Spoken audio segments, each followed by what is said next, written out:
Otep, Shalom, Assalamu alaikum. Donc là, nous allons passer à la suite de Adjan, partie 2.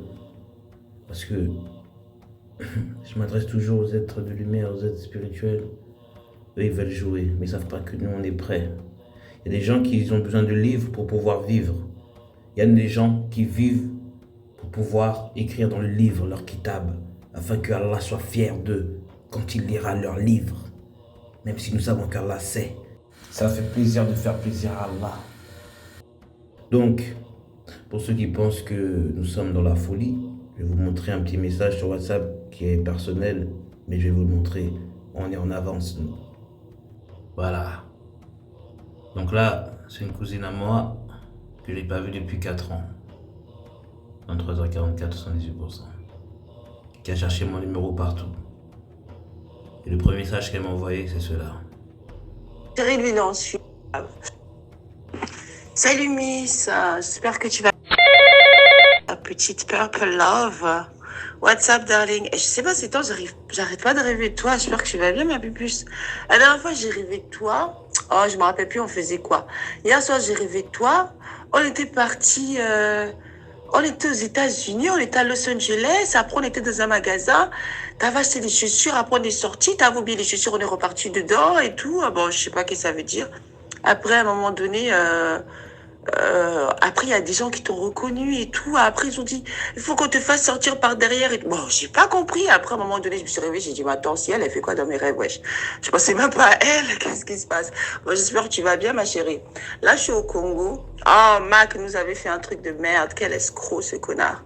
Mais bon, c'est pas... Donc, vous voyez déjà ce qui se passe au Congo aujourd'hui, parce qu'ils savent qu'elle est là-bas. Vous voyez? Donc, depuis, nous, on est en train de prier, on attaque. On attaque. Comme on est dans l'année du serpent. Nous aussi, on s'est mis en serpent. Œil pour œil, dent pour dent. Donc, le 27 décembre, elle m'envoie ça. Bon, je pense qu'elle est dans le 26 décembre. Et le 7 janvier, Los Angeles, ça brûle, frère. Tu vois, c'est-à-dire qu'Allah nous a déjà mis c'est dans les rêves. Faut savoir partir dans le macrocosme. Tu vois, on ne sait pas bien encore gérer, on va pas se mentir. Mais une fois qu'on va gérer, ça va faire comme Avatar. On va dormir et on part faire ce qu'il y a à faire. Tout comme le film Gantz. Les gens ne croient pas aux science-fiction. Mais c'est vous qui êtes dans la science-fiction. Métro, boulot, dodo. Vous allez lire l'heure, comme on dit chez nous. Vous allez lire l'heure. Maintenant, c'est parti. Nahesh contre Abu Adjan. C'est comme ça. C'est parti. Il faut savoir que le bâton, attendez, regardez, le bâton, ok, A, B, ou TN.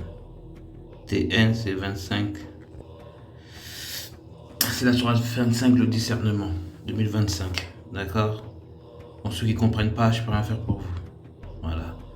Donc le bâton de Moïse, ce bâton qui se transforme en serpent, bien sûr, c'est parce que Moïse avait la force de contrôler le mal. Vous voyez? Donc le bâton de Moïse est symbole religieux, juif, chrétien et musulman. Dans la version avec le serpent d'airain, il est nommé Nehushtan.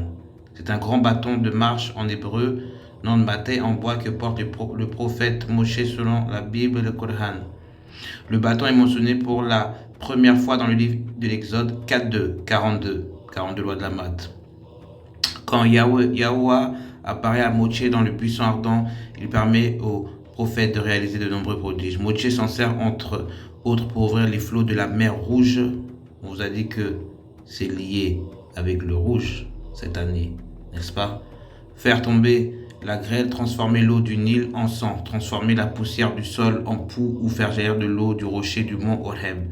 Le bâton se transforme en serpent puis se retransforme en bâton. Le bâton utilisé par Moïse est créé au crépuscule du premier Shabbat de la création, Pirkei Avot 5.6. Il est le symbole de l'autorité divine, d'abord remis à Adam puis transmis à une lignée de prophètes. D'accord? Donc là, on voit très bien que c'est Moïse et le serpent. En fait, c'est Allah est magnifique. En fait, Allah est en train c'est-à-dire que Abu Al-Jan, il se fait humilier, c'est-à-dire que pour lui montrer que t'es rien, c'est-à-dire que les gens qui sont faits d'argile te maîtrisent. Les élus, hein, quand je dis les gens, c'est pas les gens là, vous comprenez. Hein. Donc le livre des Nombres évoque la façonnade du serpent d'airain de Ushtan, ils l'ont appelé comme ça, par Moché, sous le commandement d'Allah, serpent qui est dépositaire de la grâce et du pouvoir divin de guérir ceux qui ont été mordus par de vrais serpents. Moché fit un serpent d'airain et le plaça sur une perche, et quiconque avait été mordu par un serpent et regardait le serpent d'airain conservait la vie. Nombre 21, 9. Donc le judaïsme propose plusieurs interprétations. En ce moment, je suis que sur Wikipédia, parce que les autres, des fois, ils y mettent leur ressenti. Et moi, j'aime pas ça. Moi, j'aime quand c'est la loi d'Allah directement. J'aime pas qu'on touche. Minuit 4, 72%. Ouh, c'est la sourate les djinns, 72. Le judaïsme propose plusieurs interprétations d'après Rabbi Lévi. 1-2, le bâton de Moïse crié entre les deux soleils fut transmis au premier homme dans le jardin d'Adam. Adam le transmit à Enoch, qui est Idriss. Enoch le transmit à Noé. Noé le transmit à Shem. Shem le transmit à Abraham. Abraham le transmit à Isaac. Isaac le transmit à Jacob. Jacob le fit descendre en Égypte et le transmit à Joseph, son fils. Lorsque Joseph mourut, toute sa maison fut pillée et ses biens furent mis dans le palais du pharaon. Jéthro était l'un des magiciens de l'Égypte. Il vit le bâton et les signes qui étaient inscrits. Il le désira ardemment et s'en empara. Il l'emporta et le planta au milieu du jardin de sa maison. Aucun homme ne put l'approcher. Lorsque Mochi arriva chez Jéthro, il entra dans le jardin de sa maison et aperçut le bâton. Et il lut les lettres qui étaient inscrites. Il étendit sa main et prit. Jéthro le vit et s'exclama: celui-ci est destiné à délivrer Israël de l'Égypte dans le futur. C'est pour cette raison qu'il donna à Moïse Séphora, sa fille, pour femme. Dans le christianisme, ce bâton apparaît parfois dans des représentations de Jésus et de Jean-Baptiste, s'adressant au peuple ou effectuant des miracles. Le soufisme interprète le bâton de Moché comme un symbole du secret spirituel selon Fawzi Skali, figure symbolique et identitaire dont se sont emparés les trois monothéismes. Moché, le prophète, avec pour seule arme le secret des noms d'Allah, a transformé son bâton en serpent, affronter le puissant ardent, les 10 plaies de l'Égypte et le veau d'or. C'est-à-dire que ce bâton, comme c'est Abu Al-Jan, hein? C'est-à-dire que vu qu'il était là avant tout le monde, il a cette force. Donc maintenant, Allah l'a donné dans les mains des nabis, voilà, tu vois, des rasouls. Donc tous les rasouls à la base, ils devraient l'avoir. Ça descend, c'est de famille en famille. Donc le rasoul, j'ai pas vu qu'il y avait un bâton, donc je pense que le Mahdi va l'avoir. C'est comme ça. C'est-à-dire que tu as pris possession des lieux. Donc maintenant, vu qu'on a vu que ça, c'est une possession, hein, vous allez voir que c'est pareil pour Salomon, sa bague. C'est encore bague. Donc on dit le sceau de Salomon, d'accord? Le sceau de Salomon, ou triomphe de Salomon, est un anneau, Seigneur des anneaux. On va rentrer dans la terre du milieu, d'accord? Les gens à droite, les gens à gauche, et ceux du milieu, c'est ceux qui sont dans la milice. Est un anneau magique légendaire évoqué dans plusieurs textes, généralement de type religieux légendaire et magique, où apparaît le prophète et roi d'Israël Salomon, fils du roi David, suivant la légende. L'anneau conférait à Salomon le pouvoir de commander aux génies et djinns ou de parler avec les animaux. Sa représentation peut revêtir de multiples formes, mais il est généralement représenté sous la forme d'un hexagramme étoilé à l'instar de l'étoile de David. C'est-à-dire que à partir du moment où l'élu, le dernier, aura le bâton et la bague, et c'est fini. Et c'est fini. C'est-à-dire que là, Allah l'a béni. Ça y est, c'est-à-dire que l'alliance, elle est faite. Tu as le bâton, tu as la bague, on va te mettre la couronne. Ils sont trois. BBC, oh les malins, la BBC. Ah, ils font pitié, la bague, le bâton et la couronne. Non. Franchement, les gens du bas astral, ils sont forts. Hein. Si t'as pas les codes, c'est mort. Bref, dans les traditions antiques et médiévales, juives, chrétiennes, islamiques et mystiques diverses, le sceau de Salomon est gravé sur un anneau magique que le roi d'Israël Salomon. C'est-à-dire que même s'ils détiennent la bague ou le bâton, ils peuvent rien faire. Parce qu'ils n'ont pas les codes. Et c'est Allah qui donnera les codes en temps voulu à la personne qui les aura. Suleiman, dans la version islamique, est censé avoir possédé et qui lui donne simultanément le pouvoir de commander les démons, les éphrites et les génies, djinns, ou de parler avec les animaux. Ce sceau est par exemple central dans la narration du testament de Salomon, ouvrage de magie qui lui est faussement attribué, gravé sur une bague. Mais si c'est la vérité, pourquoi vous dites faussement attribué? Vous n'avez pas vu quand dans le retour du roi, il est venu, les gens ils sortaient du bateau, le roi il est venu, ils ont cru qu'il était tout seul, il avait une armée de djinns derrière qui vient, ils ont tout niqué. Parce que justement, en les écoutant, c'est comme ça, s'ils font allégeance, Allah leur pardonne.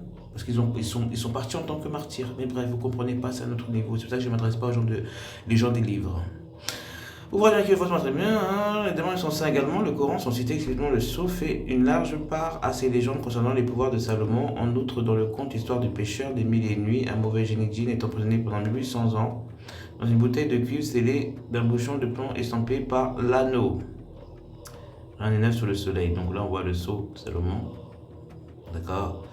Malgré quelques caractéristiques basiques que l'on retrouve dans toutes les descriptions du sceau de Salomon, celui-ci est parfois dépeint avec des éléments un peu différents ou supplémentaires. Dans certaines versions, excusez-moi, je dis comme une blédarde, de l'histoire, l'anneau est fait de fer et de laiton serti de 4 joyaux avec le nom d'Allah gravé sur lui. Dans des versions plus tardives, comme dans le Testament de Salomon, l'anneau porte simplement un pentalpha, soit 5 A entremêlés. Ouais, c'est 5 A. Entremêlés en forme d'étoile à 5 pointes aussi, appelés pentagramme, pentangle, pentacle ou pentacule. En outre, ces termes peuvent aussi recouvrir le sens plus large de symboles ou objets magiques tels que les talismans et amulettes sans être forcément liés à Salomon. Le sceau de Salomon peut aussi être un hexagramme, c'est-à-dire une étoile à 6 pointes, aussi nommée étoile de David, habituellement avec les 2 triangles entrelacés, plutôt contre-croisés, souvent à l'intérieur d'un cercle. Les intervalles contiennent généralement les points ou d'autres symboles. D'autres versions le présentent comme une figure plus compliquée. On parle alors plutôt de grands sceaux de Salomon, de triangles de Salomon. Des livres démonologie comme les clavicules du petit chef de Salomon dépeignent typiquement le sceau comme constitué de 2 cercles concentriques avec un certain nombre de signes mystiques entre ces 2 cercles et des formes géométriques variées, plus ou moins complexes dans les cercles internes.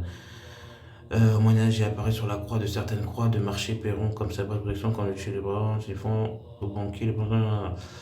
Donc voilà. Donc vous voyez que voilà, il y a la bague de Salomon, le sceau et le bâton de Moutier. Maintenant, donc là, c'est-à-dire que les 2 serpents se trouvent dedans, les djinns et les djinns. Hein. C'est-à-dire que vous pouvez les contrôler, ils vont dedans comme Ghostbusters. Et maintenant, comme j'avais déjà fait une vidéo à l'époque, je ne sais pas si vous vous rappelez, Nahesh et Mashia. Oh là là, moi je suis quelqu'un qui j'aime la guerre, moi. J'aime que les films de guerre, des vikings, Mahesh, Nahesh. Non, c'est pas ça. Qu'est-ce qu'ils m'ont écrit là? Et Nahash, voilà. Qu'est-ce que c'est que ça? Non, ça c'est des pages serpent, ouais. Donc la sélection du serpent. Fils de 7 en hébreu, Machia pour valeur en hébreu, Machia pour valeur numéro 358, Nahash qui veut dire serpent pour valeur 358. J'avais fait déjà, vous avez fait déjà la vidéo, je ne vais pas revenir dessus. Donc le Machia est aussi un serpent. D'accord. Nahash, du mot Nahesh, il fait deviner, les devinettes. Donc, si vous regardez, parce que moi je ne mets pas des liens en dessous des vidéos, hein, j'ai déjà fait le Nahash et le Machia, le serpent, vu que moi je suis aussi un cobra. C'est pour ça qu'à l'époque, ceux qui sont là depuis longtemps, vous savez qu'on m'appelle l'Uraeus. Je dis l'Uraeus, Horus, comme les gens aiment bien dire, oui, l'œil d'Horus, Horus. Putain, mais moi j'en ai marre des, qu'Allah me pardonne, des faibles. Horus, c'est une parabole, ça veut dire l'heure. Personne ne connaît l'heure. Horus, c'est les mêmes lettres. Horus, ça veut dire l'heure.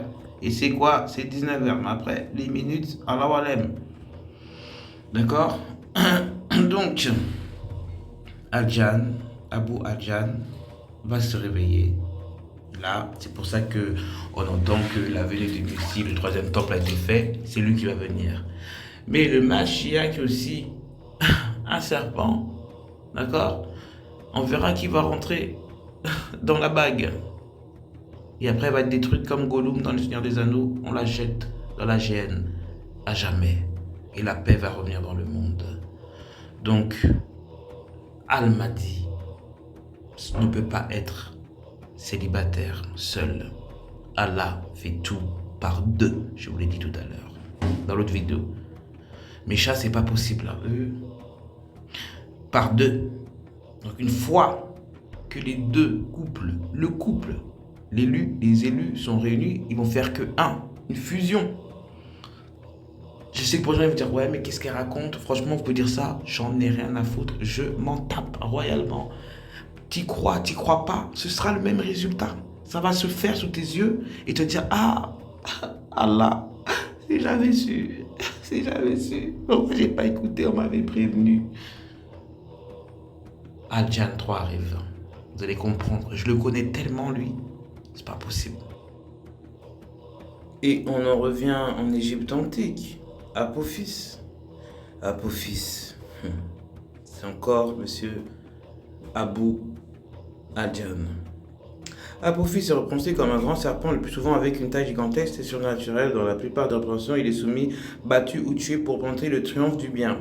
Une des représentations les plus courantes est celle que l'on peut trouver dans le livre des morts.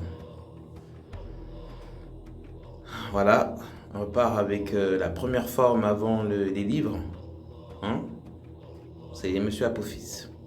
C'est en train de défendre la barque divine contre Apep, musée égyptien de Caire. On va dire le chat de Ré, personnification de la déesse Bastet, aussi appelé chat d'Héliopis, tue et mutilise le serpent avec un couteau. Dans certaines scènes dans les temples, le roi au pharaon, lors de la bataille, est représenté avec un objet rond qui symbolise l'œil d'Apophis. Il s'attaque quotidiennement à la barque de Ré. C'est ça, les gens, ils confondent l'œil de Ra, l'œil d'Horus avec l'œil d'Apophis. L'œil de Abu Adjan. Il s'attaque quotidiennement à la barque de Ré, voguant sur le Noun, afin de mettre fin au processus de la création, mais il est à chaque fois vaincu. Chaque lever du soleil marquait ainsi la victoire de Ré sur Apophis. Ré était aidé pour repousser Apophis par d'autres divinités. Seth était désigné par Ré pour défendre la barque divine à l'aide d'un harpon. Isis, à l'avant de la barque solaire, utilisait ses pouvoirs pour priver Apophis de ses sens, dans le but de le désorienter, ce qui permet au chat de Ré, de personnification de la déesse Bastet, de décapiter le serpent dans des rites destinés à repousser Apophis. Vous voyez, on ne peut pas être seul, il faut être deux. Et les autres puissances nuisibles des petites figurines sur lesquelles était gravé le nom d'Apophis étaient jetées au feu. On trouve également des images d'Apophis ligotées et transpercées de flèches. Il est possible que ce soit l'explication qu'ont trouvé les Égyptiens de l'Antiquité pour expliquer les phénomènes et l'éclipse de soleil qui représentent autant de combats momentanément perdus par le dieu Ré. Oui, donc ouais. Donc ouais, bon, ils ont fait ça dans Stargate, God of Egypt, bon. Eux, ça, vous savez, les démons, ils font semblant de vous guider, mais ils vous déroutent. C'est pour ça que tout est inversé et Allah vous envoie les versets et les hayat, ou les hayat. C'est la même chose, vous voyez? Donc, il est là depuis. Et quand j'explique aux gens, je vous disais dans une autre vidéo que ce n'est pas Iblis. Iblis, c'est quelqu'un qui a agi sous émotion. Orgueil, voilà. Mais l'autre, c'est lui. Donc là, on va passer à la vidéo 3 pour vous montrer les faux exorcismes des hommes musulmans. D'accord? Parce que les catholiques ne parlent pas. Je peux en parler, hein. Je connais quel nom. Eux, il n'y a pas beaucoup de noms à citer pour la délivrance. Hein. C'est par Archange Saint-Michel ou Gabriel. D'accord? C'est eux qui ont mis le démon à terre, pas le démon, l'adversaire à terre. Donc là, l'autre vidéo, je vais vous parler des démons, parce qu'en fait, c'est lié à chaque jour, à chaque astre. Et il y a un livre et je vais vous le lire là, c'est vite fait. Hein. Faire des vidéos, après je vous explique autant. Allez au TEP.